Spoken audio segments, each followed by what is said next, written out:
Hello, Internet. Welcome back to Mind Your Own Business. I am Stacey, owner of Buttered Marshmallow in Omaha, Nebraska. And this podcast is meant for entrepreneurs who are looking to start their own business. Hopefully, we'll give you some tips and advice and helpful information to lead you to be successful in your endeavor. Today, I'm going to talk about a couple of things. I've touched on them before, but they're important. One of them is naming your business, and the other one is pricing. So let's start with naming. This is really going to be one of the most critical decisions that you make in your business, because you have to come up with something that is interesting and unique and memorable so that people can find you easily. So when I was coming up with my name, Buttered Marshmallow, I've told the story before, but I'll just touch on it briefly. The name came because of a marshmallow roasting contest that I had been in with some friends. And then a few weeks later, I was talking to a woman about my business that I wanted to open a bakery, but I hadn't come up with the name. And then I separately was talking to her about how to make a s'more with a buttered marshmallow, and she said, that's what you should name your business. Well, I loved it because buttered marshmallow immediately leads you to think of something sweet, so that tied in with the bakery. It also sounds delicious, and by the way, it is delicious, and it's really memorable. People do call it different things, toasted marshmallow, the buttered marshmallow, but marshmallow is always in there, and I just felt like that was a really smart name for my business. So I've seen businesses with different names that are not as, I would say, interesting as they could be, and that's what I want to say to you. When you're thinking of your business name, you want to somehow incorporate what you're doing into the business. And this is really for the smaller businesses, because corporations like Fleming's or Mahogany, just to name a couple of really great places, corporations are different. For the individual, because there are so many businesses, and especially like mine, cottage businesses, you need to draw attention to you. So if you're going to have the business named according to your name, let's just say it would be Polly's Pies. That's fine, because you're making pies. That's great.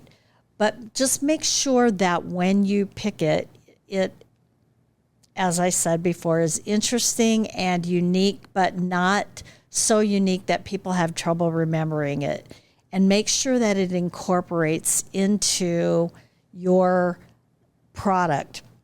Now, something else that you need to do when you're naming your business is look at whether or not other people have that business name in an area surrounding you. And that area could be as much as 200 or 300 miles. You do not want to be in a situation where you have the same name as another business doing something that is similar, because you will see your business go to them. You don't want that.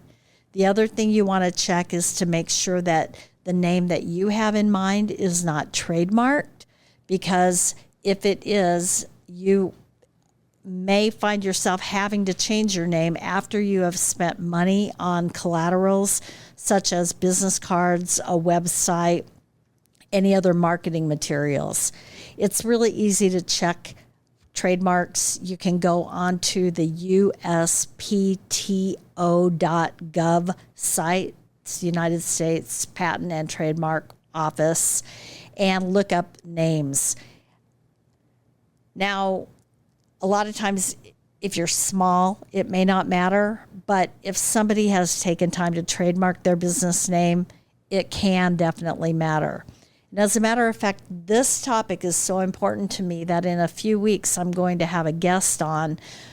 He's actually my trademark attorney, and we're going to talk about trademarks in naming and also in products that you do in your business.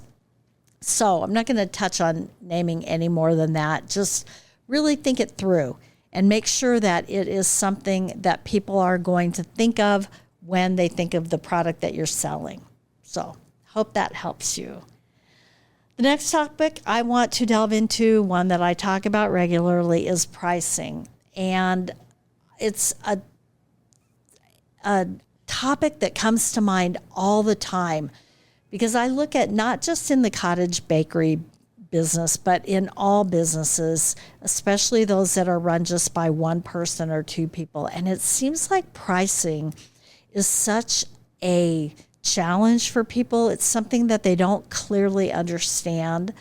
And in the end, a lot of people are giving away a lot of money by not accurately understanding pricing. There are so many factors that go into it, and today I'm going to talk about three things. One is efficiency, one is help, and one is time. So first, let's talk about the efficiency, and that includes things like buying your products in bulk. When you're starting a business, I think it's never a great idea to load up on inventory. What you want to do is gauge your purchases based on your output. So for the first several months, depending on how fast you ramp up, you may find yourself having to do your supply shopping and inventory replenishment more often than you would care to. However, having a lot of excess inventory on hand and then having a slump, or having excess inventory because you think you're going to sell something but you just don't, is a waste of good money and space as well. So what I did, and it really worked for me, is I started buying just small quantities. For example, I bought just a few of each size of my most popular baking pans. And yes, I had to wash pans quite often between orders. However, it made more sense to do that than to go out and invest in a lot of pans because they're not cheap, and then have pans that were sitting around not being used. Also, I was buying the staple ingredients like sugar, flour, and powdered sugar in smaller quantities, 10-pound bags, right? And as I started going through those bags in a less than a week period, I thought, okay, I can buy 20 pounds of flour or sugar or powdered sugar. And then I just waited until I got my business ramped up where I knew that I would be going through 50 pounds of flour or 50 pounds of sugar within just a couple of weeks. And at that point, I decided, okay, I'm going to invest the money in purchasing the bulk ingredients. Now, they are cheaper for sure, and I could have bought them earlier, but I just, again, did not want to give up space for something that was potentially going to happen, not definitely going to happen. This is really true with everything that you need to run your business, whether it's paper for your printer or toner for your printer, it's ingredients for the products that you're making, it's packaging materials like boxes, because gosh, those are not cheap. Scissors, tape, pens, everything that you need. What you want to make sure that you do is buy what you need, gauge your usage, and then increase your purchases based on usage and projection. And if you are keeping track of your incoming orders and sales, it will be easy to track when you're going to be when you're going to need to increase your purchases. I use Excel. Dumb. I should be using an accounting software, and I'm going to have somebody come in at some point and talk to everybody about that, including me. But I do a pretty good job of using Excel to track my usage, and you can as well. You can also use paper and pencil. Not everybody has to use a computer, but what you don't want to do is not track your usage. So that's one, buying bulk and being efficient. The second thing is, let me get my glasses on so I can read my own notes, is time. I've seen this a lot in the cottage baking industry, and it is people not accounting for time.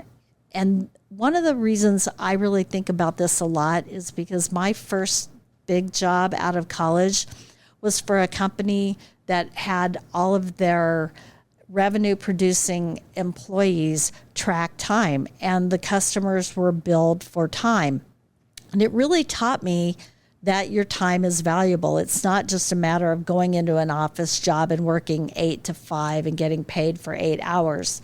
It's a matter of everything in your business that you're doing that takes your time, from taking an order, discussing the order with the client, planning out how you're going to produce, what the final product is going to look like, taking inventory to make sure that you have all of the supplies and ingredients on hand to make and complete and deliver the order, making the order, and then cleaning up afterwards. There is a lot of time involved, and some of it, like supply shopping and cleaning up, that's spread out over multiple orders. But it is time that you are using to complete somebody's order. So in my case, somebody would call and they want a very elaborate cake that is an 8-inch 3-layer cake. Let's use that as an example. That cake will serve about 12. People like to call it small, but it's not really small. It's actually pretty big. And doing all of the steps that I've talked about, making sure I've got the ingredients, doing supply shopping if it's a specialty cake, everything I just mentioned, that cake from start to finish can take 4 to 5 hours of time. It can take far less time, but 4 to 5 hours of time is not an unreasonable amount of time to spend on one single cake. And I want to make sure that I'm getting paid for the time that I spend. Just like if you were going into a corporate environment or an office or working in a retail store, you want to get paid for your time. So it's really important that you calculate how much time you're spending on everything that's involved with an order, and then understanding that the items and the things that you do that are spread across multiple orders, you don't charge each customer fully for that time. Kind of seems silly, but a lot of people want to do that. So that's being fair by distributing the cost. The whole point of this is make sure that you are tracking your time so that you're not giving it away. If you are selling 2 dozen cookies and you're charging $1.50 a cookie, and it has taken you 5 hours to make those cookies, or 4, cookies aren't going to take you that long, although the supply shopping and planning out might. You have, in essence, paid yourself approximately $3.50 per hour. I don't know anybody that will go to work for that much. Sorry, for that little. So think about your time, as well as all of the other costs and expenses that go into making your product, so that you charge a fair price.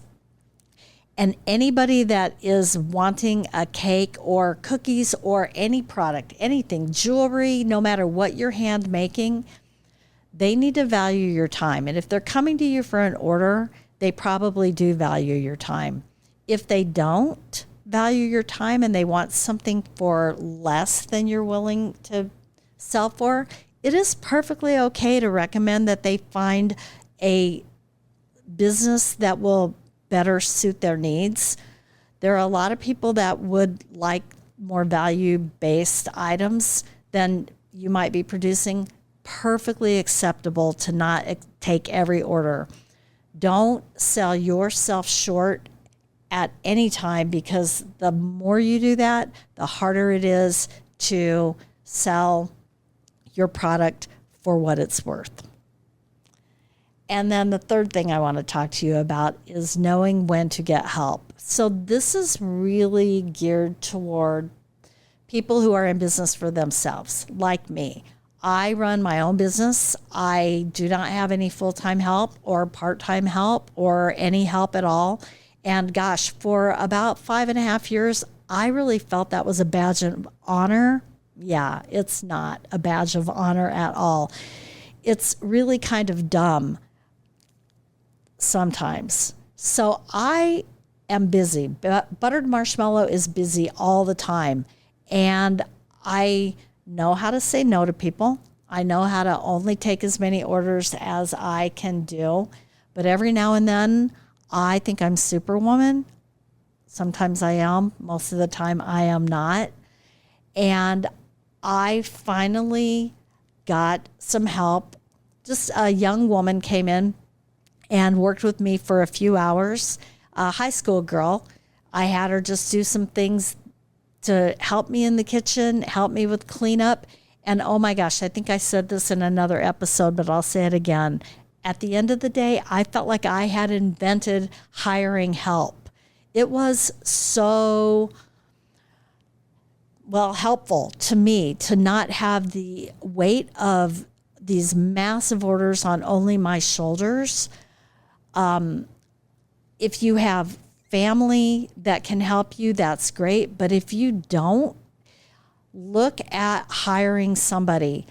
I have gone to a local high school for help, and I have found that to be really the most efficient use of my time and theirs as well.